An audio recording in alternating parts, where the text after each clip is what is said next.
Hey guys, today let's learn how to delete an old Facebook account that you can't access anymore. So how do you basically do this? Well, this is going to be a pretty quick and easy thing to do because all we need to do to basically do this using your current account that you have access to, and you want to go ahead and basically delete an account, your account as well, that you do not have access anymore. So tap over here on your menus and I want you to go ahead and tap on help and support. Now once you're here, I want you to tap on report a problem, and then I want you to basically, follow these instructions. In this case, if I am using an iPhone device, I need to go back and shake my device to report a problem. Okay, so I'm going to tap on report a problem, and I'm going to go ahead and don't include in report. And what I want to basically do once we're already on here is to tell them the problem that I want to raise. So in this case, I want to go ahead and delete an old account. That is just one way to do that, but you could also go ahead and access their customer service. So I want you to search for Facebook customer support, customer service, or support, and this is going to show you this option. I want you to tap over here on their help center, and over here I'm going to tap on reporting a problem. So basically once we're already on here, I want you to basically report something.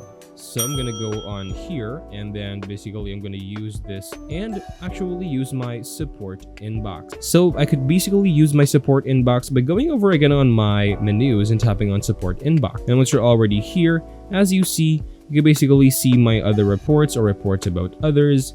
I could see my settings on here and stuff like that as well. And basically, if you want to go ahead and report something on here, you could easily do that by going on their help center and seeing if what they could do for you. Of course, you could easily find for specific stuff on here. So let's say I want to delete an old account, and this is going to show me a lot of different stuff that I could do. So I could see that I could actually recover an old account that I can't log on to. And by doing that, of course, you could easily just follow these options right here. And what we want to basically do is, if we want to go ahead and access that old account, I want you to search for that old account and tap on the three dots. And I want you to report the profile and basically claim that you are the owner of that account, and you want to recover access to that account, and then from there you may now proceed with deleting that account altogether. And that's all for this video, guys. Thank you guys for watching this video. I'll see you guys on the next video.